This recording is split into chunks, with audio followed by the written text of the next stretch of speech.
قبر کے اندر اس پہ عذاب ہوگا۔ میرے آقا صلی اللہ تعالی علیہ وسلم ایک مرتبہ اپنی براق پہ سوار ہو کر گئے، ایک صحابی اس کے ساتھ، وہ راستے میں گئے، راستے میں اپنی براق سواری رکی اور حضور پاک صلی اللہ تعالی علیہ وسلم اپنی براق سے نیچے اترے تو وہاں دو قبر تھی۔ کتنی قبر تھی؟ دو قبر تھی۔ دونوں قبروں میں عذاب۔ اللہ کے رسول صلی اللہ تعالی علیہ وسلم نے ایک صحابی سے ارشاد فرمایا، اے صحابی تم جاؤ، تو ایک تھیلی لاؤ توڑ کر، ٹہنی توڑ کر لے کر آئے۔ حضور اکرم صلی اللہ تعالی وسلم نے ٹہنی کا دو ٹکڑا کیا اور ایک قبر پہ ایک دوسری قبر پہ، دونوں گاڑ دی۔ حضور نے فرمایا جب تک یہ ٹہنی سوکھیں گی نہیں، تر رہیں گی، تو منو مٹی کے نیچے ان کے لیے اسباب ملتا رہے گا اور یہ کلمہ تسبیح پڑھتی رہیں گی کہ ٹہنی جو عالی چیز ہوتی ہے نا، آپ پھول وغیرہ قبروں پہ ڈالتے ہیں، یہ اللہ کی تسبیح پڑھتی رہیں گی، کلمہ تکبیرت کرتی رہیں گی،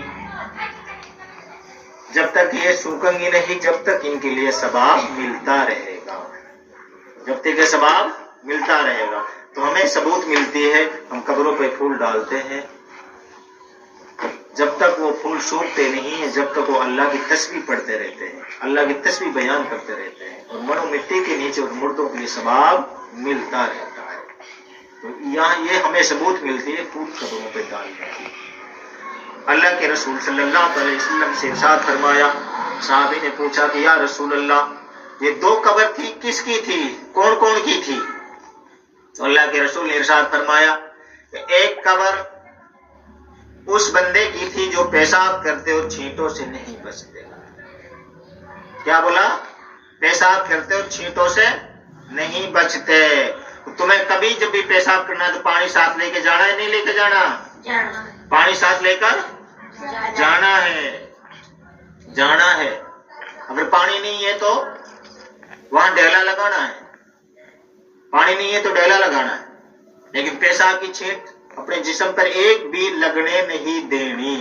اگر ایک چھینٹ جسم پر لگے گی پیشاب کی تو پیشاب ناپاک ہے، کل قیامت کے یعنی قبر کے اندر عذاب ہوگا۔